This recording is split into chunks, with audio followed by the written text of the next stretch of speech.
अंबेडकर जयंती के अवसर पर जेल चौराहे पर स्थित भीमराव अंबेडकर की मूर्ति पर मालार्पण करने पहुंचे। भाजपा प्रत्याशी ठाकुर जयवीर सिंह मीडिया से मुखातिब हुए।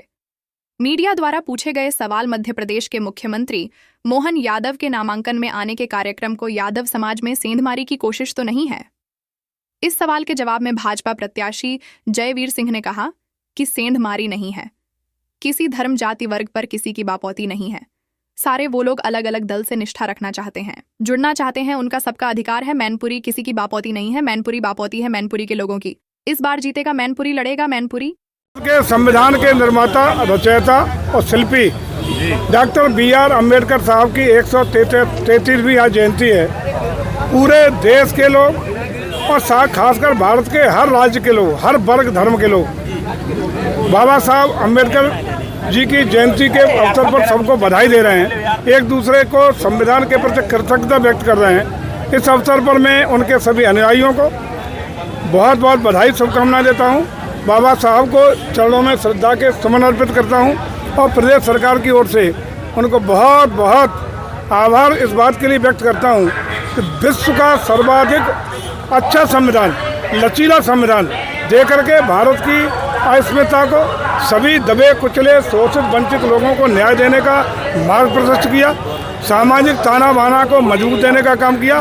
और उसी संविधान की छाया में सभी सरकारें, चाहे प्रदेश की सरकारें हों, किसी दल की सरकारें हों, देश की सरकारें हों, उसी संविधान की छाया में देश को चलाने का काम कर रही हैं और जिसमें सभी को न्याय, सभी को विकास। और भारत बहुत तेज़ी से गतिशीलता के साथ आदरणीय मोदी के नेतृत्व में आगे बढ़ते हुए हमारा विकसित भारत का संकल्प पूरा कर रहा है। और आज ये खुशी की बात है कि बाबा साहब के संविधान के अंतर्गत ही आज इतना फल फूल रहा है भारत, कि जो भारत ब्रिटेन का लंबे समय तक शिकार रहा, पराधीन रहा, उस ब्रिटेन से बड़ी अर्थव्यवस्था आज भारत बनने में साकार हुआ है। ये बहुत ही गौरवान्वित करने वाला क्षण है। मैं आज के इस अवसर पर सभी उनके अनुयायियों को बहुत बहुत बधाई। विपक्षी गठबंधन संविधान बचाने की मांग कर रहा है, चुनाव मुद्दा है, उस पर आप क्या कहेंगे? कहाँ जा रहा है संविधान? बाबा साहब का संविधान इतना मजबूत है कि उसको कोई छेड़ नहीं सकता। और अगर छेड़खान किसी ने की है तो इसी विपक्ष की, कांग्रेस की नेतृत्व वाली सरकार ने की है। अभी तक संविधान संशोधन का जितने बार परिवर्तन हुआ है, संशोधन हुआ है, वो कांग्रेस के ज़माने में हुआ है। अभी तक भारतीय जनता पार्टी के ज़माने में ऐसा कोई संशोधन, परिवर्तन, बदलने की बात नहीं हुई। ये सिर्फ गुमराह करने के लिए, देश को भ्रमित करने के प्रयास है। भारत का संविधान, बाबा साहब का दिया हुआ संविधान बहुत लचीला है और उसी संविधान की छाया में भारत परम वैभव को प्राप्त होगा, विकसित भारत बनेगा। सभी धर्मों का ध्यान रखा गया है, सभी चौक चौराहों पर प्रतिमाओं का निर्माण। देखिए, मैनपुरी की धरती पर आप देखेंगे कि सामाजिक समरसता की बात हो, हर वर्ग धर्म के जो भी महापुरुष हैं उनको सम्मान देने का किया गया है काम। और मैनपुरी जिस तरीके से सांस्कृतिक रूप से सामाजिक समरसता का एक अनुकरणीय उदाहरण बना है, उसको और मजबूती तब मिलेगी जिस दिन 64 करोड़ रुपए की लागत से आपका कल्चरल म्यूजियम, ऑडिटोरियम और कल्चरल सेंटर तैयार हो जाएगा। मैनपुरी उत्कृष्ट जनपदों में शामिल होगा, ये हम भरोसा दिलाते हैं। तो ये भी भरोसा दिलाते हैं कि आने वाले समय में अगर हिंदुस्तान का ग्रोथ इंजन उत्तर प्रदेश बन रहा है तो मैनपुरी उत्तर प्रदेश का ग्रोथ इंजन बना के रहेंगे।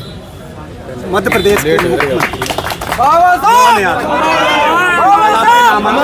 दाखिल होने के लिए आ रहे हैं जी। मैनपुरी में एक यादव समाज बड़ा जो है, उसमें सेंधमारी की कोशिश है। सेंधमारी नहीं है, किसी जात वर्ग धर्म पर किसी की बापौती नहीं है। सारे वो लोग जो अलग अलग दल से निष्ठा रखना चाहते हैं, जुड़ना चाहते हैं, उनका सबका अधिकार है। मैनपुरी पे किसी की बापौती नहीं है, मैनपुरी पे बापौती है मैनपुरी के लोगों की। इसलिए सम्मान मिलेगा मैनपुरी, और इस बार जीतेगा मैनपुरी और लड़ेगा मैनपुरी। कल जब आप एक सख्त प्रदर्शन कर रहे हैं, विपक्ष का ऐसा आरोप है कि आप भय व्याप्त करने के लिए, ऐसा नहीं है? अगर लोकतंत्र में जनता का एक कार्यक्रम अगर भय व्याप्त करने के लिए हो रहा है तो मैं समझता हूँ उस दिन लोकतंत्र ही खत्म हो जाएगा। शुक्रिया।